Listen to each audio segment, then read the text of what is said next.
मुलुक पेटाला, सुरुंग लागला शाही तख्ताला, जिंकिला मुलुक मराठ्यान, भोसल्या शिवाजी राजान, मारिल्या फौजाई रे सरीन हो जी जी जी, मारिल्या फौजाई रे सरीन हो जी जी जी, मारिल्या फौजाई रे सरीन हो जी जी. राजे, हा बाजी घोरपणा तुमच्या कल्याणाचा सल्ला देतो आहे तुम्हाला. ऐका आमचं. ही बादशाच्या अन्नाशी मांडलेली निमक-हरामी बंद करा.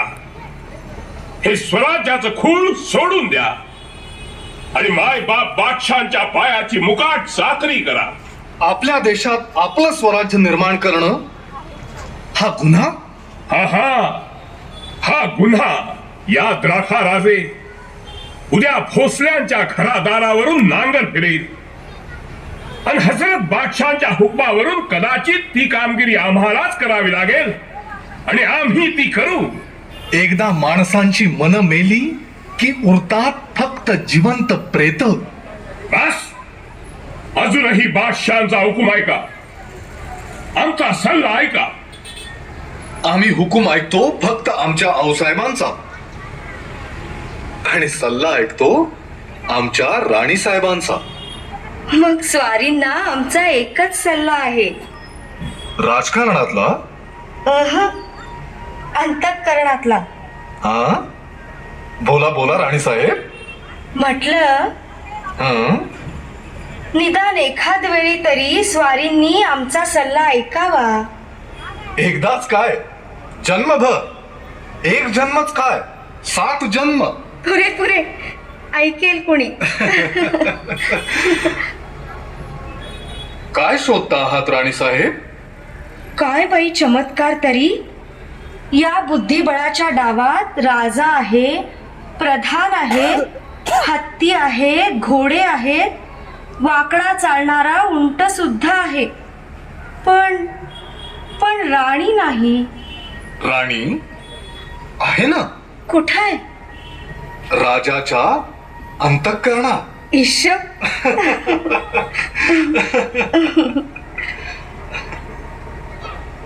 खात झाला महाराज, खात झाला. बाजी घोरपड्यानं महाराजासनी दगाबाजीने कैद केलं आणि आपलं साम्राज्य मारून काढाया बादशावानं फौज सोडली. शाही फौजनं भीमथडी ओलांडली महाराज.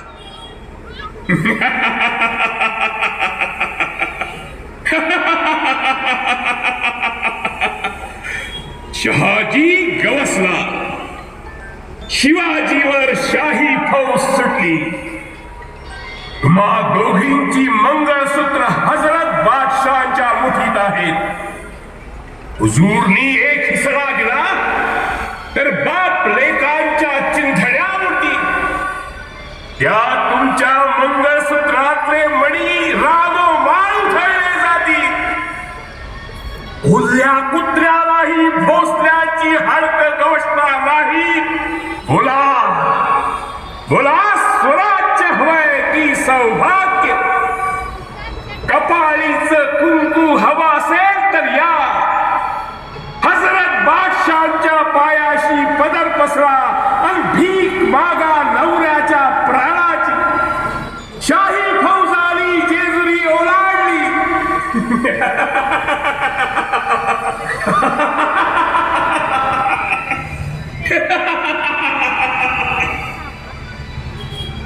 महाराजांना एवढी चिंता कशाची लागलीये?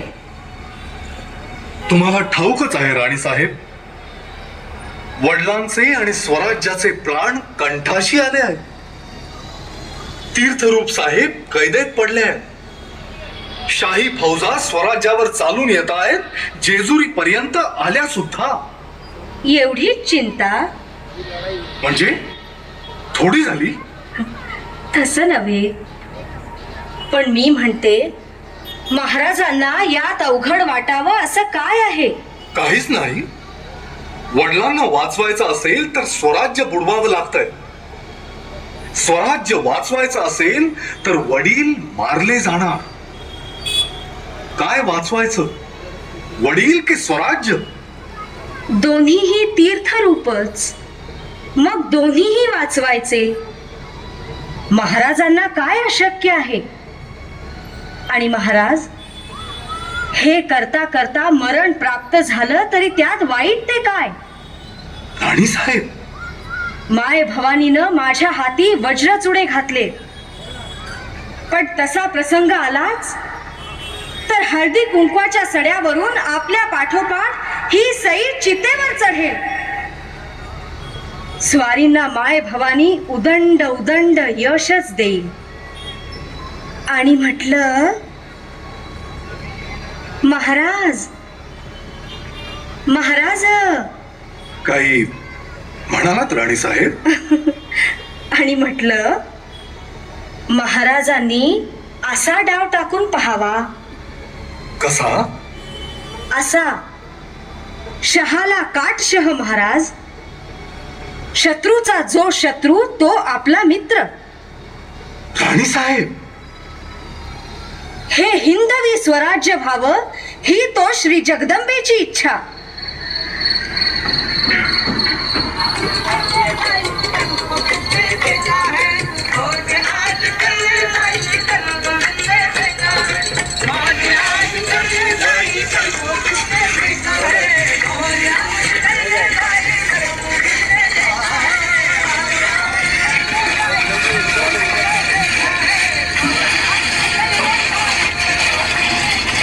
आणि स्वराज्यावर चालून आलेल्या शाही फौजेवर बेलसर जवळ महाराजांचा छापा पडला.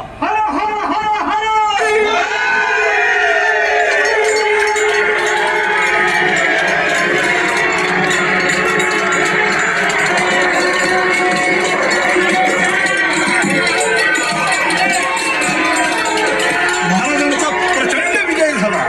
शाही फौज उधळली. आदिलशहाला शहाजीराजांची सुटका करावीच लागली. शहाजीराजे सुटले, स्वराज्यही बचावलं. महाराजांची आसमानी फतेह झाली आणि महाराजांची झडप आदिलशाही मुलखावर पडली. हर हर हर हर.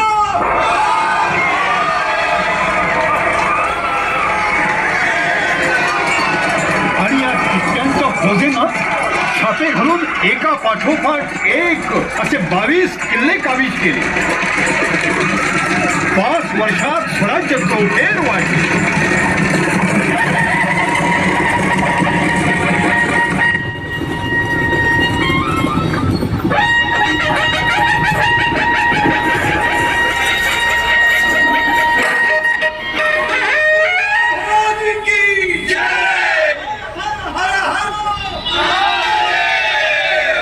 शाबास मर्दांनो, शाबास. आता थांबायला आणि थपकायला सवडच नाही. सिंधू नदीच्या उगमापासून ते कावेरीच्या पैलतीरापर्यंत पसरलेल्या या साऱ्या हिंदवी मुलखाचं स्वराज्य करायचंय आपल्याला. अहत्तंजावर ते तहत पेशावर श्रींचं राज्य, हिंदवी स्वराज्य.